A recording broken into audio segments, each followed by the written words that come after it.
Hello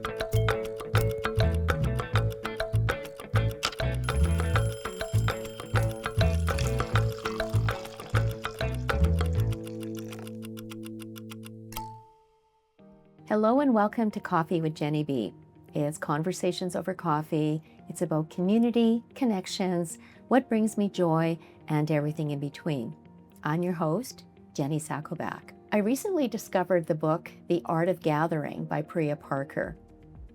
And Priya talks about the idea that gatherings should have a meaning and not necessarily a purpose. So for instance, when you think about a baby shower, either the mother is pregnant and doesn't have the baby, or she brings the baby to show it off to family and friends. And so there's a typical, sandwiches and cake and, baby presents. And then everybody goes home, which is still very nice. But if you were to offer a little bit more meaning, and so for instance, if the mother says, well, I'd love everyone to offer something significant for my baby. And so let's say the baby's name is Mary. Every guest at the baby shower offers something specific for the baby. And then there's a little bit more meaning to it. And what's nice about having events that have a purpose and have a meaning is that it brings everyone together. I talk about community. It's about connecting with each other in a way that's very authentic and very organic.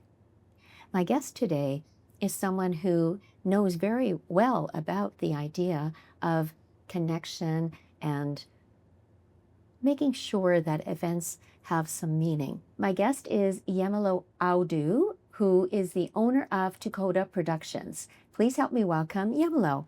Hello, welcome. Hi, thank you for having me. I'm so happy to have you here. So when we talk about events having a meaning and a purpose, what made you decide that you wanted to get started in event management and event production? I like to think I fell into this position. I had been doing this for a few years before I decided to start it as a business. And the events that I was a part of were lacking in engagement and in diversity. And so I started my business with that intention in mind. So Tukoda Productions is a corporate event production company, and we focus on accessible and inclusive events, and not taking away from the artistic integrity of the people we work with, and bringing a lot of creativity into what we do as well. So the focus really is on inclusivity and diversity, and also creating a very welcoming experience. So it's an experience-based business, thinking about the participants, the attendees, and we're really trying to chase how to best make that person feel welcomed in that space and like they can participate fully in the event that you are hosting. And that's done in various ways that I'd love to talk about. Absolutely, and I'd love to learn a little bit more about that. I love the idea that it's all about accessibility and inclusivity, and especially diversity, because we're such a diverse culture now. And the same old doesn't work anymore. And even to the point when you talk about corporate events, having a board meeting or, having a sales seminar, that can be a little bit more, very focused and very data driven. So when you are looking at planning an event such as that, how do you not liven it up, but how do you make it a little bit more extra in terms of, just data and numbers, but giving it some meaning? So how would you do that in that kind of a setting?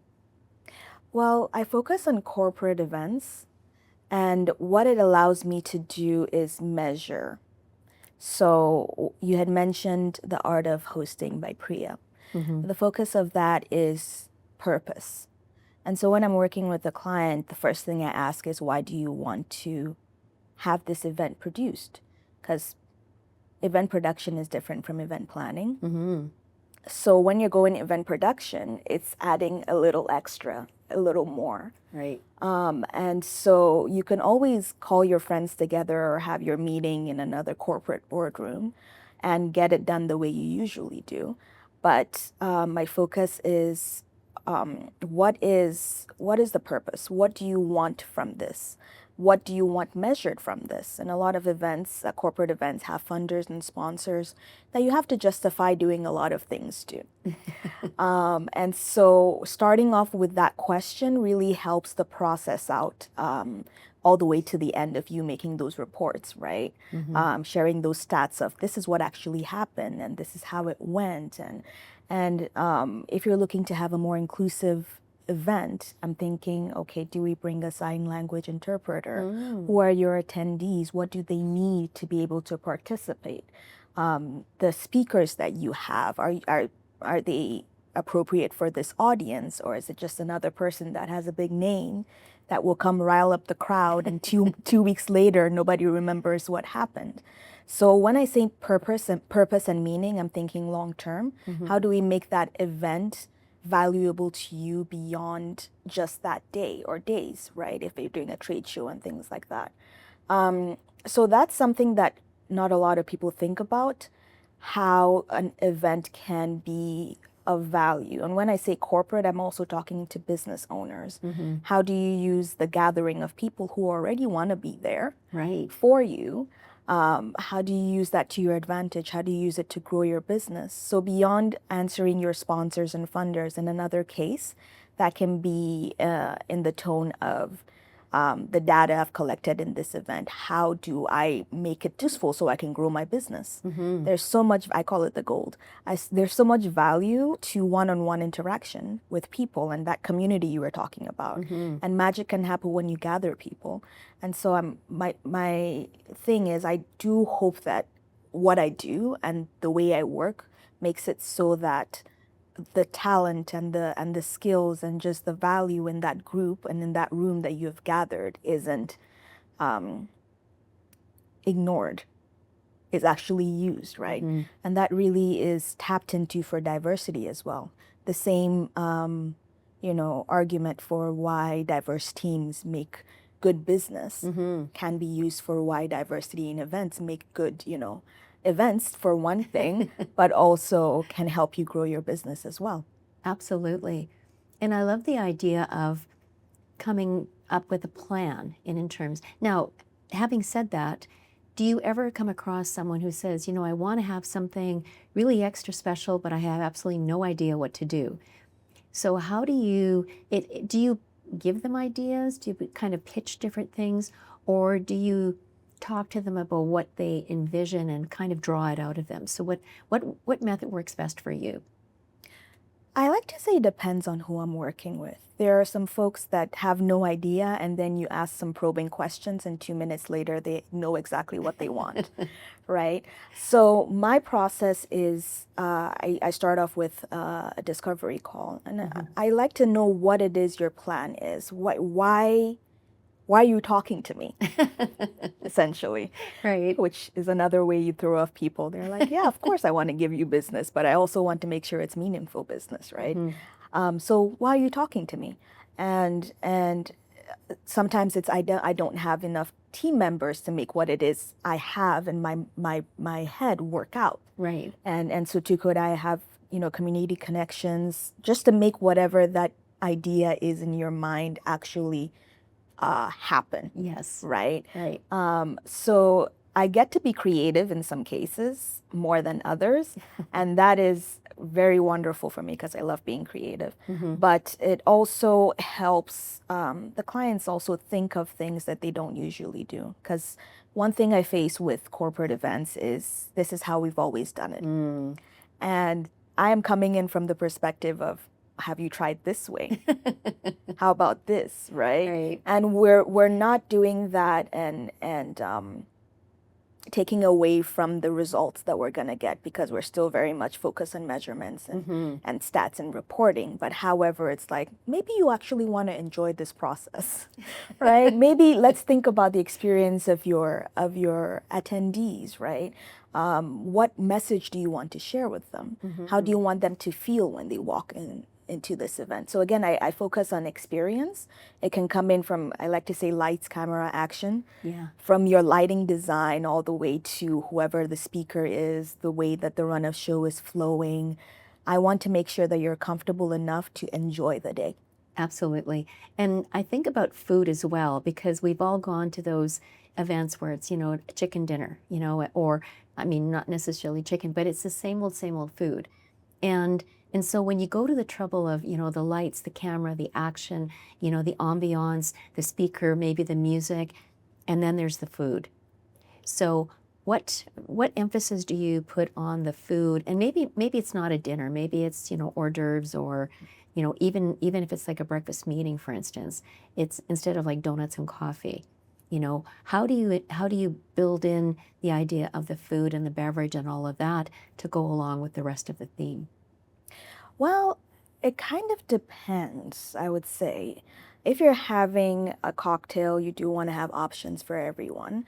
At the same time, if I'm having an event where half of my audience is immigrant, I'm not going to be serving only cheese No. or cold meats and things like that. So it's just being perceptive and paying attention to what it is your audience needs and wants. Particular to food, it kind of depends again on the host. You can go into how much is your budget for food. Are there any special requests? Do you want to make it all, uniform so everyone can eat whatever it is that you're doing? Are we looking for buffets? If we're doing buffets, how accessible is the tables and all of those kinds of things? So food can be interesting. I would say that's more towards what an event planner would be focused on. Right. But yeah, again, it kind of depends on what the vision the person has. Where I do come in is more the day of experience for the Oh, I see. for Okay. the attendees, right? So I'm talking speaker coordination, making sure that they're good to go on stage as well, right? A little bit of videography, so the tech handling and hybrid events as well, virtual events, things like that. But basically how the flow of the day goes. So as a producer, you can have several, I would say staff, but team members. You can have an event planner, part of the productions team. You have your videographer, part of the productions team. You have a photographer, part of the productions team. You have an event coordinator, who's the person who's running around and making sure everything is going well. Right. Right. And all of that is part of the grand vision that you have, which is what I am sitting down with the host to discuss. Exactly. Of what you want to happen. And then all those details are the parts where I'm like, okay, we're gonna need this camera on this side. We're gonna need, the event coordinator to arrive at this time. Right. All of that, which is kind of why I mentioned that it's if you want to take things to the other level. I always think of it in the sense of, say you're watching the Grammys. Okay. So a productions team makes that happen. A productions team makes sure that when you are receiving your award, if your speech is going on too long and you want to thank your great-grandmother for giving birth to your grandmother and all of that, they're the person who triggered the orchestra to start playing you off the stage, right? Exactly. So the rest of the vision continues. And so all of that takes a lot of detail and planning and a lot of people management. Yes. Right? Because you're also dealing with the contingency plan as well. If anything goes wrong, do we have emergency crew? Who's the go-to? So it's a lot of things to handle on the day of. But the good thing about that is there's somebody handling it, so whoever the host is can actually be present. Yes. And remember what actually happened that day, rather than, oh, is this happening and is that happening? What's going on, right? and we're all on the same page enough to say, okay, this is what we envisioned from the beginning. This is what actually happened, because events are interesting like that. Oh, yeah. Something is going to happen that you never planned for, no matter how well you plan it. And then afterwards we say, okay, this is what we learned. So from the vision we had, the reality, to how do we move forward with this information learned. And so that's the process I work with, always trying to give some sort of value that people can take forward, either to grow your business, either to, interact with their community more, whatever it is we discussed in the beginning. Again, depends on who you are, what it is your plan is, and what you need. Sometimes that's not easy to find out, because it's teams you're working with who have different visions, and it's always interesting. You think you all have the same idea in your mind, but you actually have that meeting and it's like, okay, Yeah. we're all on different pages, right? It's like herding cats in a way. Yeah. So it's always interesting to just be that external party that reminds folks that we all have this goal, which I think is very important for what Priya was saying, right? With a purpose, that's the thing that's tying us together, that we're like, okay, we're working towards this. Yes. Otherwise, people are just ordering catering because they're ordering catering because they have to, because people have to eat on the day of, right? Right. So it's very helpful even for team building, I would say. Well, I would say a byproduct of that is good team building. I love the idea as well of team building, and not just your team that you bring together, but really involving the host and getting their staff involved. Because sometimes, and I've worked in, many corporate events where it's usually one person who is running around doing everything and everybody's just kind of on the sideline. So when you get everyone together, everyone feels like they're part of the event, and everybody has a specific role, and when you think about, again, the vision, that it touches absolutely everything in terms of what the videographer's doing, the food, if there's decor, so to speak, music, whatever, speaker, but there's several moving parts. And because things can go very quickly, and I know that I've been involved in many events as well, and you're right, some things can go sideline, and you have to have like not only a plan B, but all the way up to Z. Yes, you do. And, quickly, and some people, they panic. There's like, oh my gosh, I don't know what to do. And they're like, deer in the headlights, versus you're like moving on and like, yep, I'm working things. And sometimes it's on the fly and split second in terms of making things work. And you can do that because you've got the experience, and not only the experience, but you've got that vision of what you want your production company to be, and what services and what benefits you can offer those that are hiring you to fulfill their vision of what their event wants to be or should be. Yes, yeah, I would say that. And thankfully I have, I would say, natural skill of being very calm under pressure. That's good. I have learned that it's very good for what I do.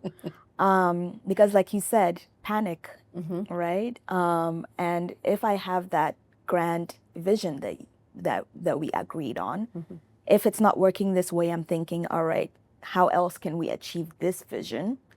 Even if it's not exactly plan A, right? Even if it's not plan Z, right? I have to create something right there out and of then. nothing, right? Out of nothing, right? And for that to happen successfully, I need to know what you need, right? So absolutely, it takes a team. I like to say I'm a very dependent woman. You know how they say I'm independent. I say I'm very dependent. It takes a community, it takes a team, but it takes very good communication, right? Because if you're handling that many people, and it can go from like 2 people if you're doing a meeting to all the way to like 50, whatever, if you're doing something larger. But handling everyone and kind of being like, no, the herding, the cats. This is what we're doing here. Oh, I know that's important and that's how you feel, but this is also what we're doing here. Right. Right. It's a lot of people management, I would say, and there's so much talent. Something I've discovered with working with volunteers too, because sometimes people don't have a team hired, is that there's so much talent that can be tapped into if you know what your vision is. Then it's like, okay, this person knows how to do this. We never knew that we needed this, right? But this is what the vision is. And I can be like, all right, this person I just talked to absolutely has a talent for this particular thing. How do we feel about looping them in, right? So that's really what allows us see people for what they can bring into the vision versus just going, straight for what is on paper, and that's it, right? So I would say for team building, that's another big thing. For bringing in volunteers or external team members who don't really know the vision of your company, right? Because sometimes we rely on people who've worked with us for ages and know exactly what we're going for. But a lot of the times with events, you're bringing in new people on the scene. So if you can't explain to them why they're there in the time you take for an elevator pitch, then we probably need to think back to why are we doing this event to begin with, right? Yeah. Yeah. I like the idea, though, of diversity, because Winnipeg has so much talent. And I mean, we have a lot of movies that are produced here. So there's people that are well versed in all aspects of production. And so I'm sure you've worked with a number of the Winnipeggers that bring those talents. Do you keep like a sort of a roster of names that you've worked with people in the past? And then can they offer, say, suggestions? Like, let's say you're looking for a specific talent that you don't have currently in your group of volunteers or staff, so to speak. Where do you look for that talent that can complement the rest of your team? So I am a solopreneur, which means my work depends on community. Yeah. And that means that I have a very good understanding of what the scene is in Winnipeg, but I'm always looking for more. Yeah.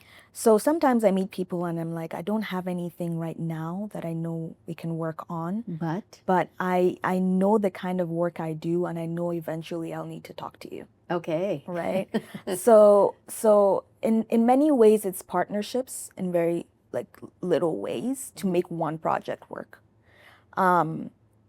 So as much as I have a roster who are just more consistent of these are the people that I know, first of all, are available, can do what it is I need them to do, and understand where I'm coming from. I'm always looking for something new, right? Because the thing with events in general and with tech productions, all of that, is things are always moving. So even if you can't really be complacent, is that the word I want to use? Stagnant, because it'll move on without you, right? And we get away with that a lot with corporate events because as far as you have the keynote speaker and you have the agenda and people show up with their business cards, you're good to go. However, I go back to there's so much talent, there's so much possibility in that gathering that you've created. How do we tap into that? And there's so many ways, right? There are very engaging ways that you can go to it, that you can work with it. If you're doing networking events, are there new ways that people are networking, right? You can have apps if you want to. You can have the more, paper, traditional ways. You can have people just walk up to each other. Again, all of it is dependent on what the project needs. And each project is dependent on who you're gathering, right? So you can gather accountants. It's very different from if you're gathering event planners. It's very different from if you're gathering facilitators. Yes. Right? They have more of a little bit of an understanding and appreciation for the details that go into making sure people can interact with each other. Even when folks are like, this is flowing very well. You never wonder why, you just appreciate it. But we know why, because there's months and months of making sure that flows well for you. Yes. Right? So to answer your question, I have a roster. The roster keeps moving and keeps growing. It's never usually the same people because that's how creativity works, I think. Yeah. Yeah. Yeah, no, and because you tap into different aspects of what you need in that moment. And you're right, you can't use the same person over and over again. Although I'm sure you have a few people that you rely on for the very thing that you talk about in terms of, how you're sort of calm under pressure.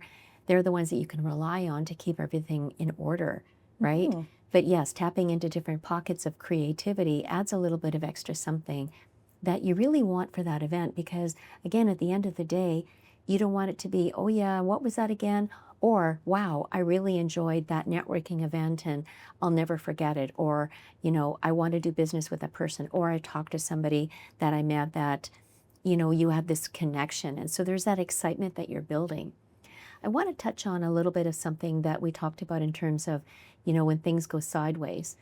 Typically, there's something that's always going wrong in the background. A generator, breaks, or, the food doesn't arrive in time, and now you're scrambling. But the idea is that even though things are going haywire in the back, as long as nobody knows what's going on. Now, I know this is going to be a kind of a funny question, and you can see how you want to answer it, but can you tell me about a time when you were planning a corporate event and things were going really sideways and you were able to pull it off? Can you talk about an event that happened that you were able to manage and sort of bring back to life or save, at the end of the day? I can think of many. Okay. It's something you want to have at the handy if you're gonna be doing this. But one that comes to mind is a conference that I was doing, and working with an external external audio visual team, which is just again one part of productions. A particular breakout room did not have what we required. So they had it set up, equipment malfunctioning. Oh no. They didn't have a backup for that because that never happens. No, never. Never happens. So here I am, and I like going in person to the events, right? I don't have to be, but I find that it's helpful. So here I am trying to talk the speaker down from this anxiety of, when you're speaking and your mind is so set on this is what I'm going through. So you're already thinking about that. And then now they're like, oh, the equipment is malfunctioning. And I'm thinking to myself, okay, as an audiovisual team, you should be able to fix this situation. Tell me what's going on. And they're looking at me and I'm looking at them. And they're looking at me and I'm looking at them. And I'm like, all right, I guess I'm going to have to figure this out. So I'm calming the speaker down, right? Because part of what they require is their presentation to be a certain way for members of the audience that need a certain resolution. Mm-hmm. Again, with accessibility. And I'm thinking to myself, okay, we can't have this room. The audiovisual team cannot fix what's going on. They're scrambling to fix it. We have a large main room that is empty because other teams are in other breakout rooms. Right. Okay. So let's all move Okay. to the main room, right? And this is 10 minutes left for that breakout session to start. So the other presenters are set to go. They're already making their introductions and all that kind of stuff. Yes. So we're working with time here. Mm-hmm. And so change of script, I find the MC. Okay, this is what's going on. We need everyone that's gonna be heading into that breakout room to head into the main room. All right, this is the script I'm giving you now, right? They make the presentation, the announcement. I'm talking to the speaker saying, okay, you know what? This is the change of plans. I'm gonna get all your equipment moved over here. Thank goodness I had a coordinator. I'm like, all right, this is where you wanna put this. And because again, productions, I know where some of these wires are supposed to go where and all of that kind of stuff. Very handy information to know. Absolutely, yes. At least the general gist of it. And then I do the introduction of the speaker. Oh, instead of the MC. Instead of the MC. Oh, okay. With this new information I have, and in a way that calms everybody else down, Mm-hmm. right? Right. So in that space, I have event coordinated, I've tech produced, I have speaker managed, and I've also done speaking. Wow.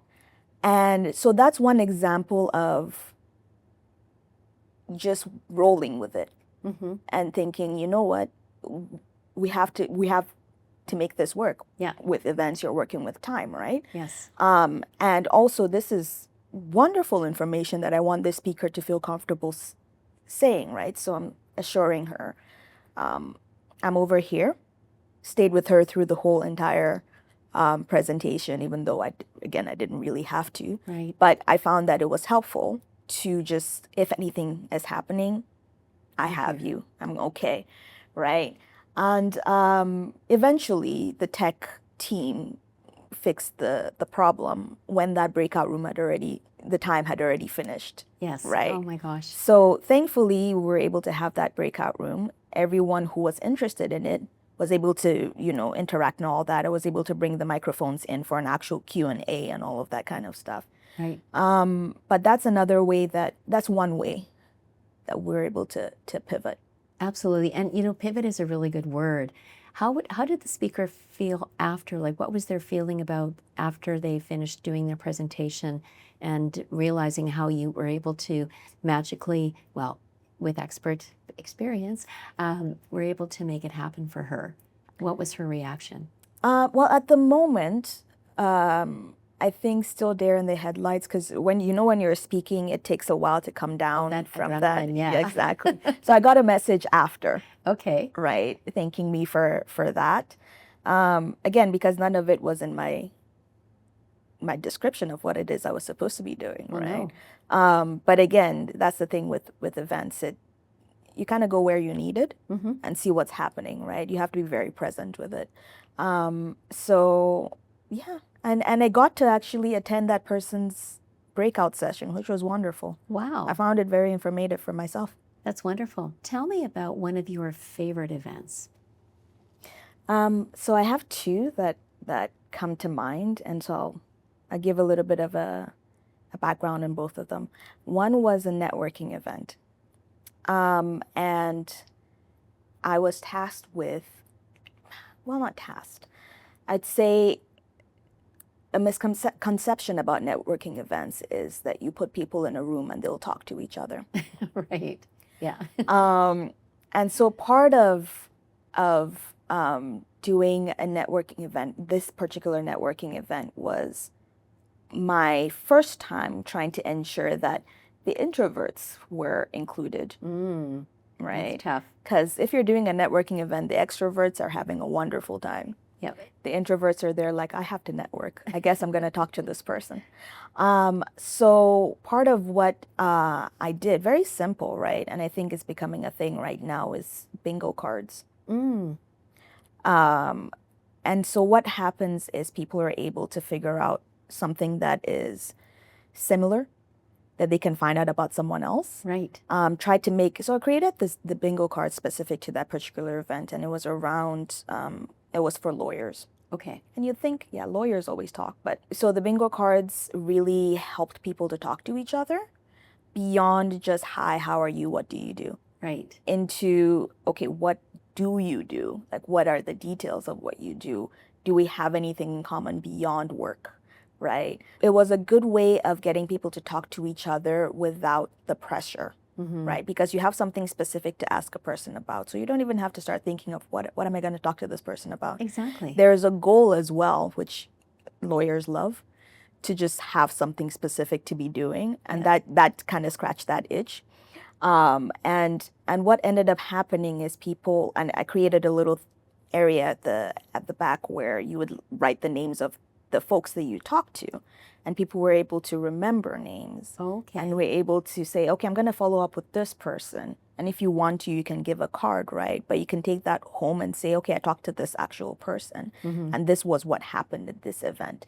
So that would be one of my favorite ones, because partly it was for the introverted lawyers, but partly it was also for the extroverted lawyers who always think they have something to talk about. It's like when you give someone direction, Mm-hmm. it's always interesting to see where they go with it. Right. Right. Yes. And is that trust that they will be able to take the prompt and take it, and you'll be able to see things kind of unfold. And so being the person on the side watching it all happen, I was having a great time. Also because I'm a little bit silly, so I like to add some silly options there. Of course. So it's always wonderful when people go, huh? I'm like, yes. Yes. We're all human, right? At those moments where people feel human. Yeah, so that was one instance or one event that I really enjoyed. Another one was when I was doing more of a corporate, it was another conference. Mm-hmm. And so I was working with someone who needed specific accessibility needs. Okay. They had specific accessibility needs. Okay. And so I reached out to them, had a phone call, talked about what it is that they needed, followed up with them day of, contacted the venue and said, this is what they need. Went, and when I went there, it wasn't set up. I went and made sure everything was set up, moving chairs and all of those kinds of things. When they arrived, I greeted them and showed them how exactly they're moving through the space. And if they have any issues, let me know. Oh, And that was the first time that someone told me, no one has ever done this for me. And to me, it was just common decency. I want you to be able to participate fully, right? You are taking your time to leave wherever you're coming from, head to this place that we're inviting you to. We owe you, right? We're the ones hosting. yes. And it's not an inconvenience at all to give you what it is that you need to be able to participate. So that was a moment that I will forever remember, because it was heartbreaking to hear no one has ever done that. Oh, I know. So sad. But it was also reassuring that I was doing it right.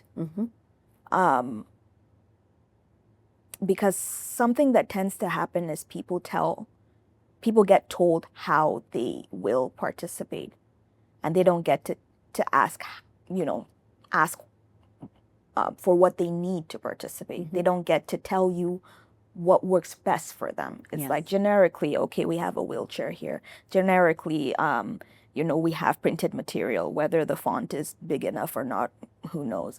Whether it is you need ASL interpretation, who knows? Whether it is your English is your second language and you could use the materials beforehand or even have an interpreter. It's like we're planning this event. People will show up, we'll do the event, and we'll go. I like to think about what is happening there in the moment. And so that would be the second event that really sticks with me. That's amazing. And I'm so happy and proud of you that you knew what to do and included their needs in terms of what you were planning. And it's not just the speakers or people that are participating, but it's even going to the volunteers, because volunteers have certain abilities. So for instance, you're not going to put an introvert at the registration table. But it's even asking the volunteers, and I'm sure you've done it with your team, what role would you like to play, or what are your talents? And then that way everybody feels like they're a part of the grand scheme, that they're part of the plan, that they're participating versus being on the sidelines. And, you had mentioned about, common kindness and a courtesy. And you think about it as common, but it's really not that common. It is not. It isn't, and that's sad that it is that way. So when you can offer that, when you can see the person, not just, oh, you're just a speaker, but I'm seeing who you are and what do you need that will make you feel comfortable, feel part of the production, part of the team, versus just, oh, you're just another speaker, and okay, thanks, bye. And I'm sure that they will always remember the fact that you took that extra time, that you went above and beyond to make sure that they felt that they were appreciated, that were valued. And that's really all we want, is we want to be valued. We want to be seen. And you were able to do that. So that's wonderful. Thank you. And the way I see it, I am just removing the barriers that already exist. So I'm not looking for new problems to solve. I'm just trying to figure out what is hindering this person from fully showing up. Yes. And like you said, however you're participating in this, as a speaker, as the host, as an attendee, I believe that I trust that you're there for a reason. Yes. You saw this event and you said, I should be there, right? So my job here is to figure out how to make sure you can show up fully. And a lot of the times we underestimate how traditional routines and processes hinder that from happening. And so it's not exactly like, let's bring all this new equipment and these new things. It's just a question of, is there anything I'm doing that is stopping this person from just being in this space as they are? And that's part of what I think of as of when I'm talking about diversity. With events or with even just community, society, I say diversity already exists. When you're even thinking of, for example, accountants, there are Black accountants, there are, Indigenous accountants, there's diversity, there are disabled accountants. Why, if I'm doing an event for accountants, only a certain kind of accountant is showing up? Yes. It means that there's something on my part that is saying that this isn't approachable for them, for me, Yep. for anyone else, right? So it's my job to ask why they're thinking twice about showing up. Are they afraid they are not going to be listened to or heard or find anything valuable?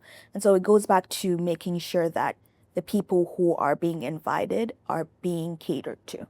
Yes. To be able to do what I trust they know how to do well. And I think that anyone who has worked with you in any kind of capacity is very lucky that they've had that opportunity, because you've been able to provide them with not just what they need, and sometimes we don't know what we need, but you've been able to see past that. You've been able to see things that they might need just in case, but it's really looking at them as people and not treated the same way, but looking at every situation as something different. It's almost like painting, on a canvas. You're not going to paint the same thing twice, because it really depends on how you feel in that moment, and also circumstances. And you've talked about that it really depends on who the host is and what is the event and what do they want. And sometimes it can be the same event, but it's not going to be the same outcome, because there's other factors that are coming into it. And because you're able to do that from a place of creativity, your years of experience, your talents and your strengths, you've been able to bring that all together in a way that when someone is working with you, they leave feeling that they've accomplished or they've had their vision fulfilled. And I think that's just a wonderful thing. And so I want to say thank you so much for, first of all, being you and providing, such a wonderful service and such a wonderful way of gathering. And when we go back to the beginning of talking about the art of gathering, you've been able to establish your own way of making sure that people are gathering in a way that is suiting them. So thank you so much for being here and sharing your stories, your experience, and just sharing, who you are and what you're able to bring. So thank you so much. Thank you for having me. Yeah, it's been a blast. I always think I don't like talking about myself, and then I start. Well, you've got a lot to share. I guess so, yeah. Yeah, you do. Thank you, Yemilo, for being here. Thank you. So this has been Coffee with Jenny B for the Multicultural channel. I'm your host, Jenny Sacco-Bak.